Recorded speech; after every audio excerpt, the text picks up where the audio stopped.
Bem-vindos a mais uma videoaula da Escola Bíblica Dominical do canal do Pastor Edivaldo Bueno. Estimados, diletos, professores e alunos da Escola Bíblica Dominical, em nome do Pastor Edivaldo, agradecemos a todos vocês que têm acompanhado as videoaulas através desse canal e queremos que a sua assistência nos estimule cada vez mais dedicarmos ao estudo e vencendo a Palavra de Deus. E assim, nós, comentaristas deste canal, junto com vocês, estaremos contribuindo para o engrandecimento do Reino de Deus. Iremos comentar a classe dos adultos, lição de número 13, do dia 28 de junho de 2020. O título da lição é A Batalha Espiritual e as Armas do Crente. É um título bem palpitante, muito conhecido na igreja evangélica. A leitura bíblica em classe faz referência à carta que Paulo escreveu à igreja de Efésios, capítulo 6, a partir do versículo 10 ao versículo 20. Nós chegamos então ao final de mais um trimestre de estudos bíblicos referente a essa carta, que tem como tema geral Cristo e a sua igreja. Cristo é a cabeça da igreja e a igreja é seu corpo. E através dessas lições, você estudou essa epístola e ela contém combinações de doutrinas de fé e também de prática da vida cristã, em que o poder de Deus ele é enaltecido por tudo quanto Deus fez para a nossa salvação, por nossa santificação e a nossa unidade em Cristo, e do quanto Deus espera que a igreja faça em adoração e louvor da sua glória, a fim de nós alcançarmos o aperfeiçoamento da nossa vida cristã.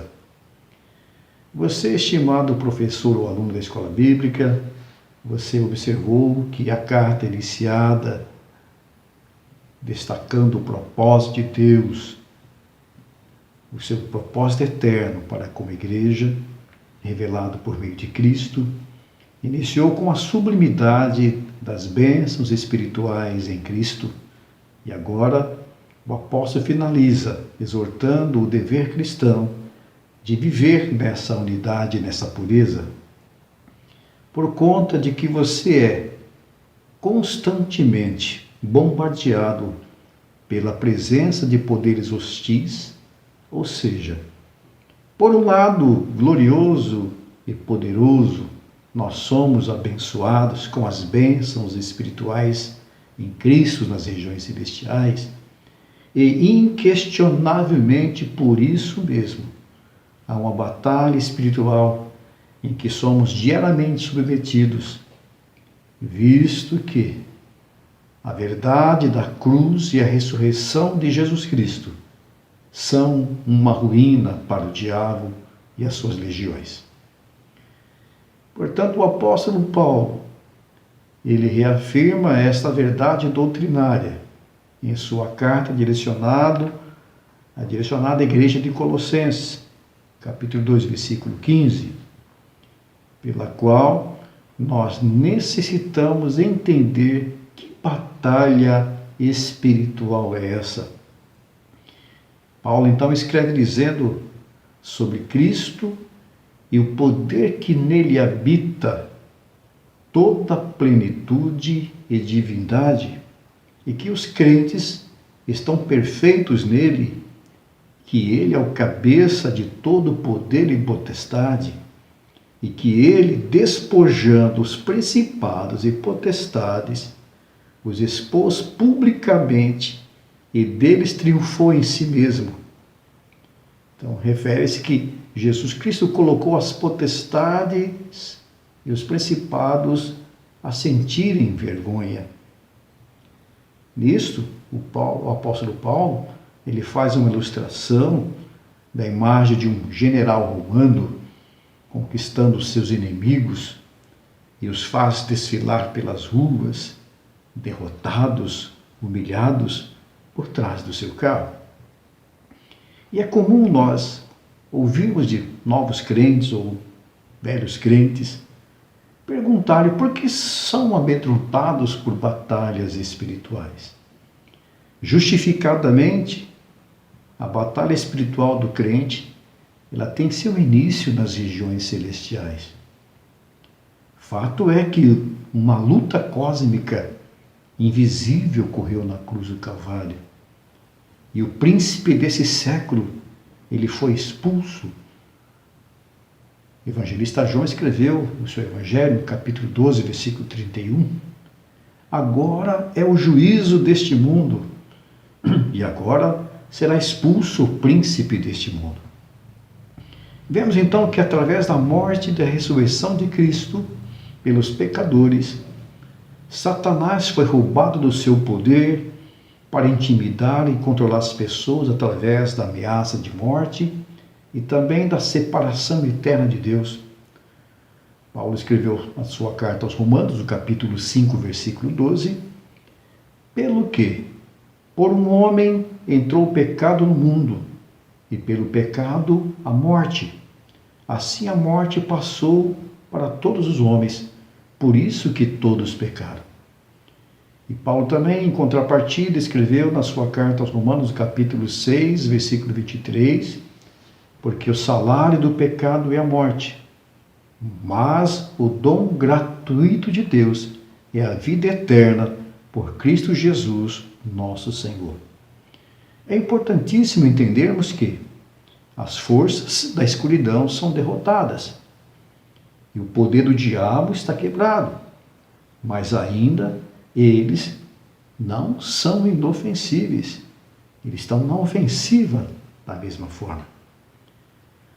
Portanto, a luta com Satanás e as suas legiões não verá sua conclusão até a segunda volta de Cristo aqui na terra. Vamos ver então que a derrota de Satanás ela vai ser concluída, conforme Paulo também escreveu na sua carta aos Romanos, no capítulo 16, versículo 20, e o Deus de paz esmagará em breve Satanás debaixo dos vossos pés. E uma outra consideração importante e necessária é que a paz de Cristo através da cruz, ela é a nossa experiência. Porque Cristo lhe ganha o nosso coração é pelo entendimento, pela sabedoria e o conhecimento da sua palavra. Entretanto, no meio de uma luta espiritual, Satanás trilha um caminho inverso. Ele ganha o homem a posse do seu coração, ele ganha do homem a posse do seu coração através dos sentidos e das paixões. Podemos concluir que os nossos sentidos e paixões carnais, contrários à santificação e unidade com Cristo, são as nossas próprias armas que o adversário as usa para afastar-nos das práticas da vida cristã e também de Deus. Ironicamente, a paz que vem do Evangelho prepara o crente para a guerra contra o mal. Vejam então que a guerra contra o mal, ela tem a sua preparação no Evangelho da paz. Por isso, a recomendação do apóstolo: não se engane, não se glorie nas suas armas sentimentais e paixonais. Ele escreveu isso na sua segunda carta à Igreja de Coríntios, no capítulo 10, versículo 4. Porque as armas da nossa milícia não são carnais, mas sim poderosas em Deus para a destruição de fortalezas. Ainda no versículo 17 e versículo 18 desse capítulo 10 da sua segunda carta aos Coríntios, aquele, porém, que se gloriar, glorie-se no Senhor, porque não é aprovado quem a si mesmo louva, mas sim aquele a quem o Senhor louva. Da mesma forma, aos conselhos do apóstolo Pedro, na sua primeira carta, no capítulo 5, versículo de número 8, sede sóbrios, vigiai, porque o diabo, vosso adversário, anda em derredor, bramando como um leão, buscando a quem possa tragar. Então, nesse estudo dessa carta do apóstolo Paulo, desse assunto sobre batalha espiritual, ele traz um conselho indispensável para todos nós. Ele traz um conselho para a igreja com relação a essa batalha espiritual, que é o textuário dessa lição, que é o versículo de número 11. Revesti-vos de toda a armadura de Deus, para que possais estar firme, ou seja, estar de pé, contra as astutas ciladas do diabo. Disto posto, a lição tem como objetivo geral mostrar que o uso da armadura de Deus, ela assegura a vitória no campo da batalha espiritual. Certo é que todo cristão, diariamente, enfrenta uma batalha espiritual. E a orientação aqui não é para você viver uma espécie de psicose, espiritualizando tudo e a todos, visto que o Espírito Santo, ele habilita o crente com dom espiritual de discernir os espíritos. E outra coisa fundamental, se você está revestido da armadura de toda a armadura de Deus, não é em parte, assim você estará firme. Militarmente falando, para toda a ação militar em uma batalha, ela é previamente planejada com os propósitos, estratégias, a partir do serviço de informações que têm as unidades militares. Eles analisam, eles passam a conhecer o inimigo, quem o é, qual é o seu poderio de força e número de combatentes, quais são as suas armas, onde será o local que se dará o combate. Então, para isso, antes do fronte, do encontro, o comandante da unidade militar, ele prepara, ele fortalece, ele equipa suas unidades especializadas de infantaria, de artilharia, seja ela aérea, marítima ou por terra, e pelas quais os combatentes são totalmente armados e equipados, sem lhes faltar nenhum recurso para esta batalha. Mas eles necessitam saber fazer uso desses recursos para que o inimigo não prevaleça, caso contrário, a vitória ficará comprometida. Para não ficar comprometida essa batalha, previamente são exercitados com disciplina, sob intensos treinamentos. Eles fazem uso das estratégias, técnicas e táticas de combate, com fortalecimento físico, moral, intelectual, psicológico, de ânimo, e assim eles seguem seguros para a peleja. Comumente, denomina-se o poderio militar, o poder bélico de uma nação, é através de como são equipadas suas forças armadas.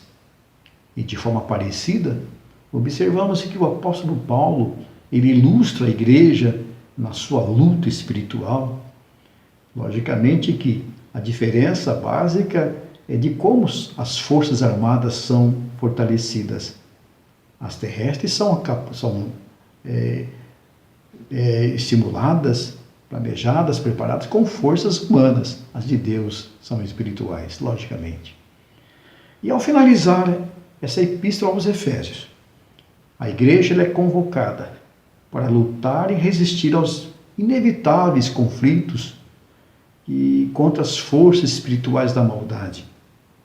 E você, soldado de Cristo, você foi convocado ou convocada. E é preciso revestir-se de toda a armadura de Deus. E pode crer numa verdade. Ela é suficiente, ela é eficaz, ela é poderosa e de uso prático e especial. Eu faço aqui a minha consideração pessoal. Seria uma incoerência a igreja eleita, redimida pelo sangue de Cristo, selada com o Espírito Santo da promessa, não dispor de uma força espiritual à altura do que Deus fez por ela e não tivesse à disposição um preparo espiritual capaz de estar firme e resistir às astutas ciladas do diabo? Se assim fosse, o Evangelho seria um fracasso, seria um desastre. Mas glórias a Deus, nós temos à disposição, conforme o tópico 1, de um preparo espiritual para o crente ser vitorioso nas batalhas diárias. E esse preparo ele está fundamentado em dois importantes aspectos. O primeiro aspecto é no excelso, no sobrenatural fortalecimento do poder do Senhor. E em segundo lugar, esse preparo está fundamentado nos recursos da prática da vida cristã diária, através da vigilância e da oração. Notemos bem que a expressão que está na forma passiva, fortalecei-vos no Senhor e na força do seu poder, indica-nos que nós não temos poder em nós mesmos.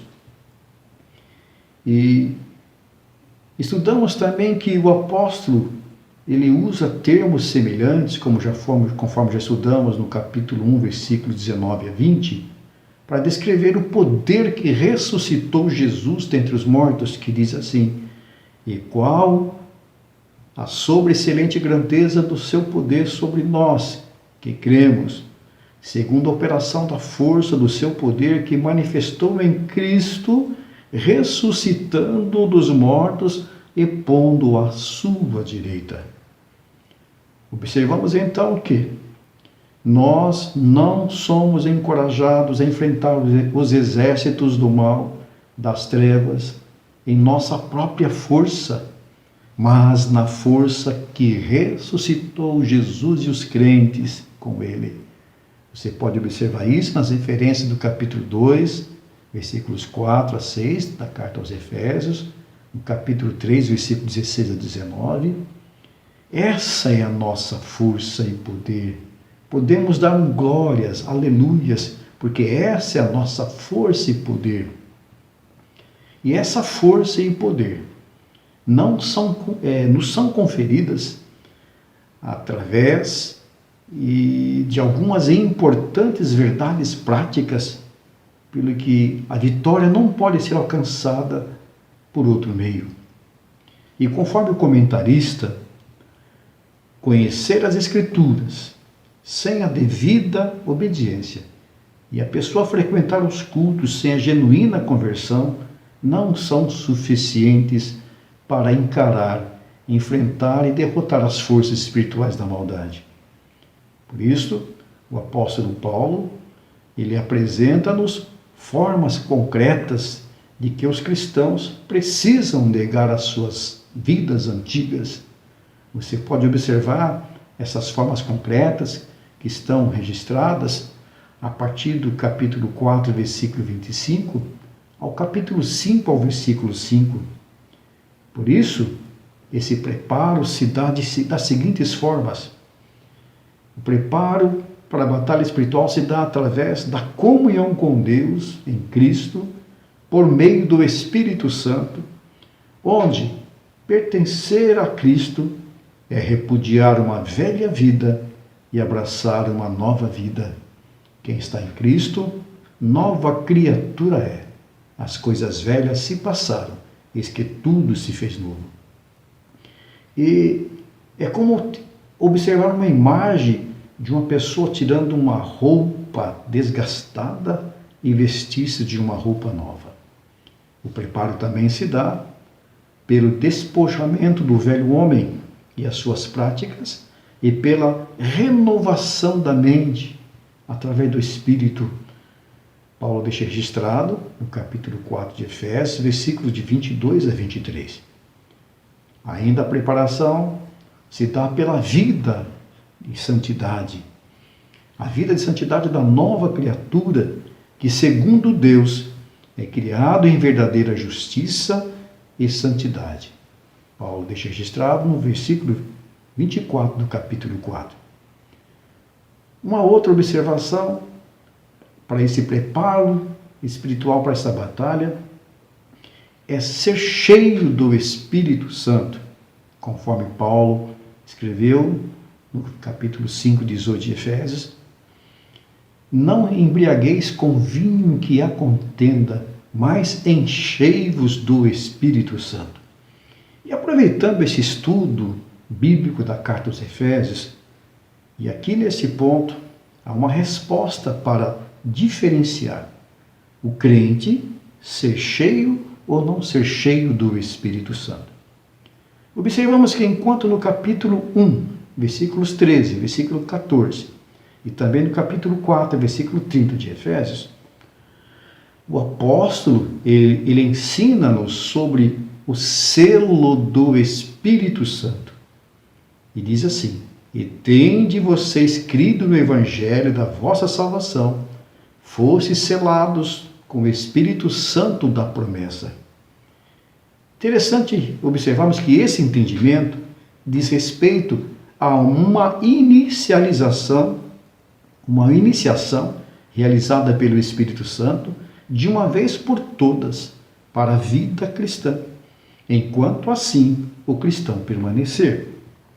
Agora, o enchimento do Espírito Santo requerido, ele aplica-se a toda a vida cristã. Esse preenchimento não é apenas repetitivo, mas deve ser procurado novamente.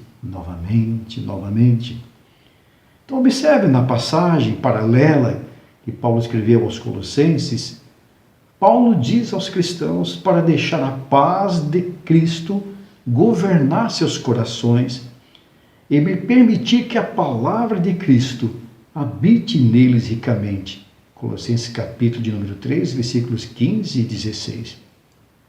Paulo conclui, portanto, que a pessoa que está cheia do Espírito Santo, ou cheio do Espírito Santo, ele está cheio de Cristo e da sua palavra. O evangelista João registra no capítulo 14, versículo 16, versículo 26, capítulo 16, versículo 12 ao versículo 15, é que o Espírito Santo que nos traz o conhecimento da palavra, para nós ficarmos cheios dela. João também registra no capítulo 17, versículo 17, na oração sacerdotal que Cristo fez, a sua última oração pelos discípulos, ele diz ao Senhor, ao Pai Celestial: Pai, santifica-os na verdade, a tua palavra é a verdade. Isso é muito parecido com uma ilustração de um recipiente preparado para armazenar um tipo de líquido. E nesse recipiente tem a marca, o selo do produto, pelo qual deve conter no seu interior. Mas se esse recipiente estiver vazio, ou estiver cheio, um outro tipo de produto que não corresponda ao que está catalogado no recipiente, não vai corresponder ao seu objetivo do qual foi indicado no recipiente. Isso é lógico. Assim também é o crente. Não adianta somente ter o selo do Espírito Santo, mas é necessário se encher da palavra de Cristo e, consequentemente, será cheio do Espírito Santo. O crente cheio do Espírito Santo é aquele que é envolvido pela palavra do Senhor. Não é como muitos dizem, seria o falar em línguas estranhas, tantas meninices que está cheio do Espírito Santo. Não, é o contrário. É ser cheios da palavra, do conhecimento da palavra de Deus. E isso é uma condição tremenda para se vencer a batalha espiritual. Com certeza, o crente que assim procede estará bem armado. É uma armadura, é uma arma para a guerra importantíssima, poderosíssima, que é a palavra do Senhor. Consequentemente, o propósito desse estudo indica que o preparo espiritual para a sua completude, ele deve estar permeado com os recursos de uma vida cristã, pautadas na vigilância e também na oração. Faz parte do tópico 1 que nós estamos estudando. Portanto, não é possível entrar em combate sem a cobertura tão preciosa dessa arma espiritual e também que é poderosa. É onde Paulo diz a expressão orando em todo tempo, com toda oração e súplica no Espírito. Isso significa clamar pelo favor divino em qualquer circunstância e oportunidade. Nós podemos comparar a oração com o oxigênio que nós respiramos, que vai para os nossos pulmões levam, ou seja, até a corrente sanguínea, fortalecer as nossas células para nos manter o corpo vivo. O soldado na batalha, ele pode estar sem dúvida bem armado, bem equipado, alimentado, mas o que o manterá de pé, sóbrio, vigilante, é o oxigênio que ele respira, sem dúvida. Segundo experiências realizadas com seres humanos, o ser humano ele é capaz de sobreviver em repouso cerca de até no máximo 30 dias sem alimentar-se. Outros menos, mas outros podem chegar até 30 dias.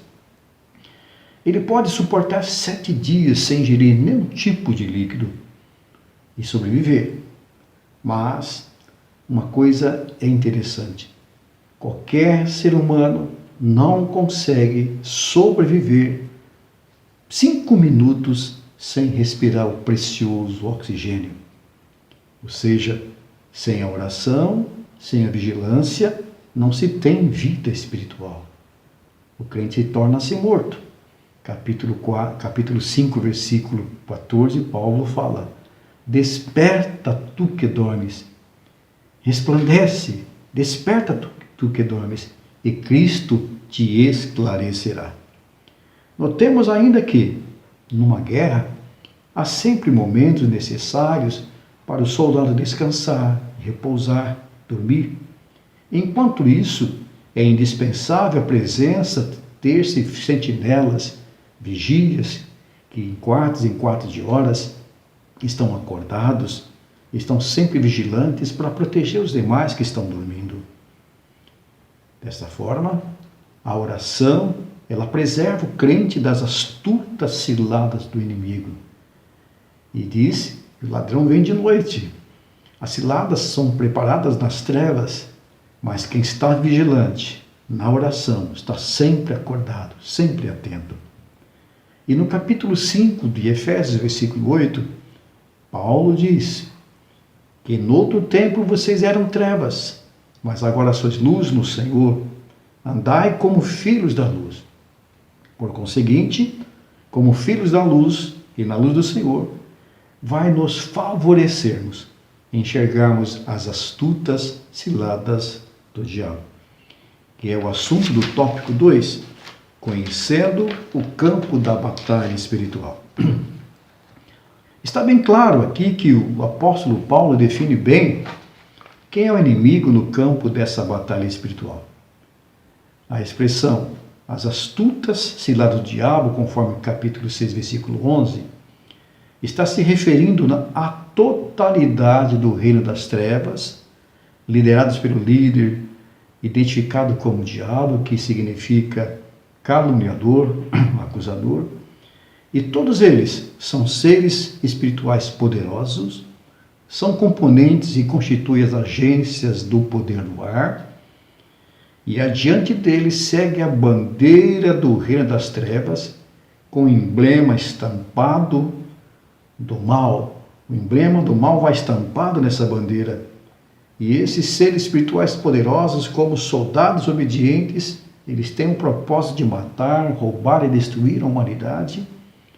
E também marcham contra a igreja a igreja de Cristo, de forma a articularem informações distintas de ações e forças destacadas, como o apóstolo Paulo descreve no versículo 12, nos aspectos de poder, malignidade e astúcia.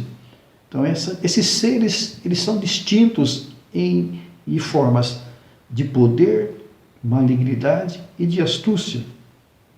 Como está registrado a partir do versículo 12, iniciando com os principados e potestades.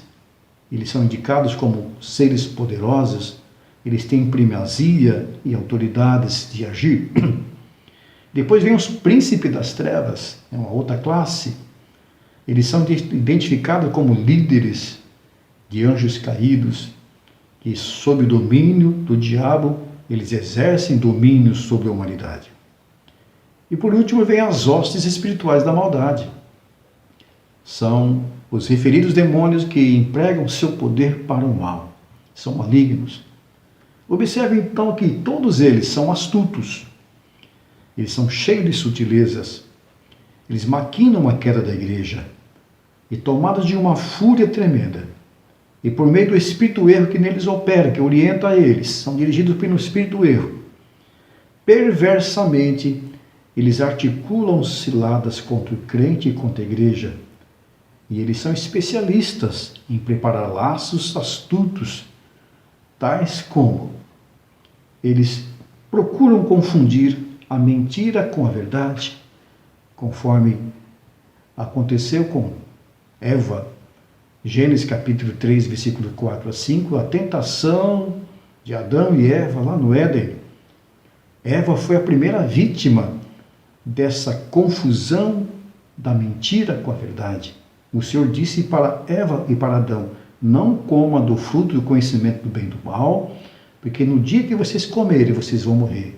A serpente vem, o diabo encarnado na serpente, fala ao contrário. Deus disse para vocês não comerem do fruto do conhecimento do bem e do mal, é para que vocês não se tornem igual a eles. Disse, Deus mentiu para vocês. Eles são especialistas em confundir a mentira com a verdade. Da mesma forma, eles também deturpam as Escrituras, conforme também o evangelista Mateus registrou no seu Evangelho, capítulo 4, versículo 6, quando se faz referência aqui à tentação de Cristo. O diabo tentou o próprio Jesus deturpando as Escrituras. Eles também são peritos na arte de induzir a dissimulação. Dissimulação é uma mentira, é um engano, um engodo. Paulo escreve isso na sua segunda carta aos Coríntios, capítulo de número 11, versículos 13 e 14, onde Paulo faz a referência onde o próprio Satanás se fez de anjo de luz. E também Paulo faz aqui a menção dos falsos obreiros, dos falsos apóstolos, que são fraudulentos. Então, observamos que essa espécie de obreiros está desde a igreja primitiva. Esses demônios também, com seus poderes, malignidades e astúcias, eles promovem a ideologia anticristã pelo mundo afora. Sofremos até hoje as consequências de ideologias anticristãs. Eles também semeiam a incredulidade. Portanto, depois dessa descrição do inimigo, Paulo enfatiza que a batalha espiritual do crente não se trata de lutar contra o ser humano, mas contra o reino das trevas. E fica claro que esse cenário do campo de batalha, ele é espiritual. E essa batalha, esse cenário pode envolver somente uma pessoa, um crente, como também uma coletividade, ou seja, a igreja. Mas, apesar de todo esse império do mal, a igreja, ela é encorajada a lutar e vencer, pois o Senhor Jesus é o cabeça da igreja. Ele está elevado acima de todo o principado e poder, conforme o próprio apóstolo Paulo também escreveu nessa carta que já estudamos, que é o capítulo 1, versículo 21. Por fim, o apóstolo Paulo, para finalizar a escrita da sua carta aos amados irmãos efésios, sobre a sublimidade da revelação por meio de Cristo do propósito eterno de Deus para a sua igreja, em especial aquela igreja que necessitava de ser uma unidade de prática de vida cristã aperfeiçoada em Cristo, que era formada de judeus, tanto de judeus como de gentios. E Paulo então enfatiza: no demais, irmãos meus, fortalecei-vos no Senhor e na força do seu poder. Ele se põe a vislumbrar a imagem de soldados romanos que sempre estiveram a aguardá-lo por ocasião da sua prisão na cidade de Roma, e aos quais ele pregou o evangelho do poder de Deus. E agora, para finalizar a revelação sobre uma vida prática de batalha e vitória da igreja, uma batalha espiritual e vitória da igreja, constituída do seu general e de seus soldados equipados e armados, e bem armados. Ele faz a seguinte expressão: revestivos de toda a armadura de Deus, para que possais estar firmes contra as astutas ciladas do diabo. É o assunto do tópico 3, que faz referência às armas espirituais que são indispensáveis ao crente. É o versículo de número 11. Quando ele fala de toda a armadura de Deus, é a armadura completa que equipa um soldado fortemente armado. Agora, essa armadura se torna uma engrenagem de um guerreiro para a batalha. E a expressão, para que possais estar firmes, essa expressão é como se estiver ficar em pé. Ela é repetida 3 vezes, no versículo 11, versículo 13 e versículo 14. Agora, o termo relacionado no versículo 13, resistir, ele tem o mesmo significado de ficar em pé, estar firme. E isso abre o caminho para a imagem de um soldado que está firme na batalha. E a armadura completa para o soldado, ela deve ser constituída de 3 aspectos fundamentais, a saber, a armadura, ela promove facilidade e agilidade de movimentos, de defesa, proteção e também de ataque. É interessante observar que Paulo faz aqui uma metáfora que cada parte da armadura para nós são armas espirituais dadas por Deus. E o apóstolo Paulo atribui a funções distintas que são indispensáveis para resistir e marchar bravamente contra as potestades do ar, a saber, o cinto de couro. O cinto do soldado romano, ele era preso à cintura, ele tinha as funções de apoiar e proteger o abdômen do soldado, tinha a segunda função de prender a sua túnica para facilitar os movimentos e também de portar a sua espada numa bainha. Então Paulo parece aqui ter em mente a confiança que vem da certeza da veracidade da palavra de Deus. É uma arma poderosa. A verdade é uma arma poderosa, está no versículo 14. É a verdade poderosa da doutrina de Cristo e também a integridade do soldado que vai para a batalha. Em segundo lugar, Paulo faz referência da armadura, couraça da justiça. A couraça era uma malha impenetrável de proteção para os órgãos vitais na parte do abdômen, do pescoço para baixo. Isso nos remete a entendermos que os crentes são protegidos pela justiça de Cristo, que são imputada a eles. Paulo deixa registrado isso na sua carta, escreveu aos Romanos, capítulo 4, versículos 6 a 11, e também aos Filipenses, capítulo 13, versículo 9. E eles podem enfrentar a acusação do diabo, Romanos 8, 31 e 34. Quem intentará acusação contra os escolhidos de Deus, se foi Deus que os justificou? Ninguém pode intentar acusação contra os filhos de Deus e sair impune, porque é Deus quem os justifica. E ao mesmo tempo, Paulo vê os crentes assumindo o caráter justo de Cristo. Isso no capítulo 4, versículo 25, 5 e 9, da mesma carta de Efésios. Enquanto que a sua conformidade crescente, a conformidade crescente do cristão, a imagem de Cristo, dá-lhes confiança em resistir à tentação. Ou seja, essa couraça da justiça, nós sabemos que ela nos protege. Ela protege o nosso coração, protege os órgãos vitais da vida. Isso nos dá coragem para resistir à tentação que nos sobrevém. Em terceiro lugar, e a terceira armadura, são botas ou sapatos para os pés, conforme o versículo 15. A imagem aqui é de sandálias resistentes do soldado romano, que lhes davam estabilidade e proteção para a batalha. Eram sandálias cravadas, e davam estabilidade, cravadas no chão. Isso refere-se à firmeza que o Evangelho proporciona em testemunhar de Jesus Cristo.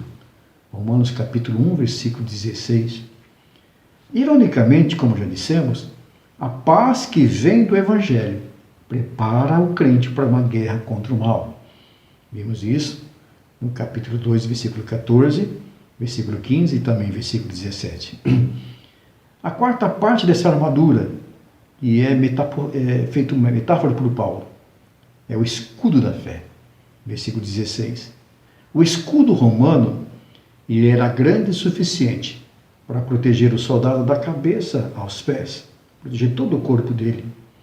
Ele era feito de madeira, ele era coberto com couro, ele tinha uma armação de ferro na parte superior, na parte inferior também do seu escudo. E quando esse escudo era mergulhado em água, antes de uma batalha, ele era uma proteção contra os dardos, flechas que eram inflamadas no fogo, nos campos incendiados, e se atirava contra os soldados. Ou seja, o fogo, a flecha incendiada, batia naquele escudo de madeira e couro molhados, não tinha condições de propagar um incêndio. Poderia se extinguir aquelas flechas dos dardos inflamáveis. Isso refere-se à fé inabalável em Deus, que detém a eficácia das calúnias, das dúvidas e rebeliões disparadas pelo diabo contra a igreja e contra o cristão. Nós, como escudo da fé, mergulhados no sangue de Cristo, lavados pela água da palavra, a palavra nos produz fé, a fé vem pela palavra, lavados pela palavra e no sangue de Cristo, há uma resistência contra essas astúcias ciladas do diabo. Em quinto lugar, parte dessa armadura é o capacete, como Paulo faz referência aqui, é o capacete da salvação. Ele era pesado, resistente, ele é fabricado de bronze ou de ferro. E para Paulo, a salvação é uma experiência presente, conforme ele escreveu no capítulo 2, versículo 8 da sua carta aos Efésios. Pela graça sois salvos, e isso não vem de vós, é dom de Deus. Paulo também faz aqui referência à salvação como uma esperança futura.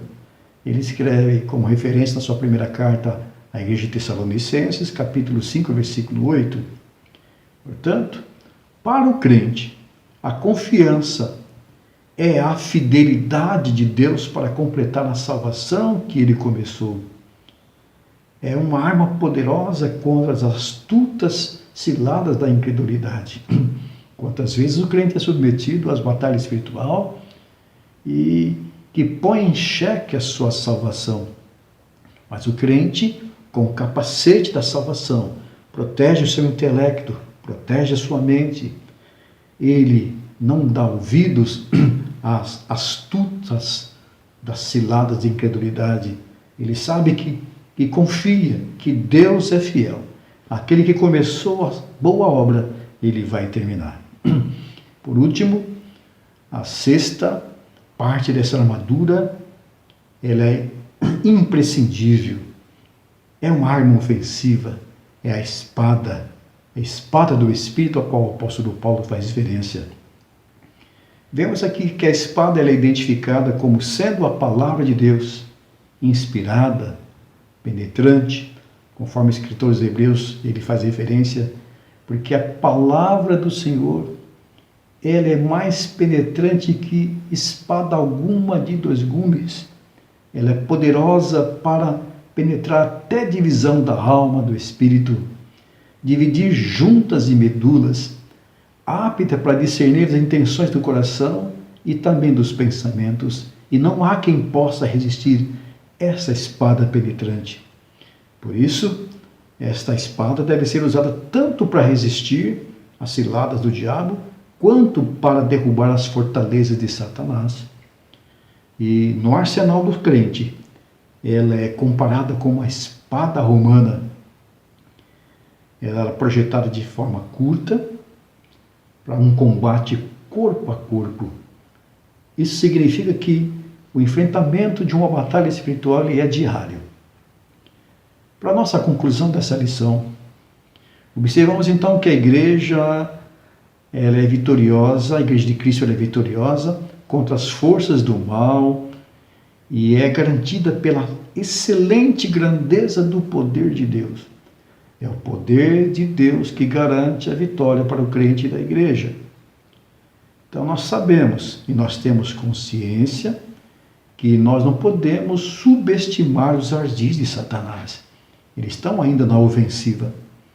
Mas, porém, o reino das trevas não deve amedrontar o cristão. Por quê?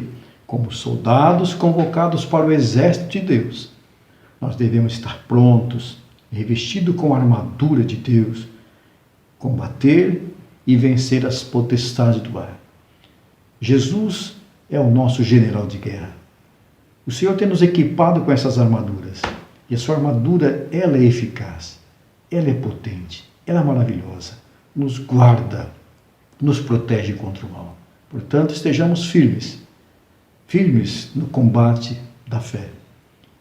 Querido ouvinte, irmão em Cristo Jesus, permanecemos fiéis ao Senhor, permanecemos revestidos desta armadura para podermos ficar de pé nesses tempos difíceis, tempos de tantas mentiras, tempo de tantos problemas, tempo de tantas ruínas, mas a igreja permanecerá de pé.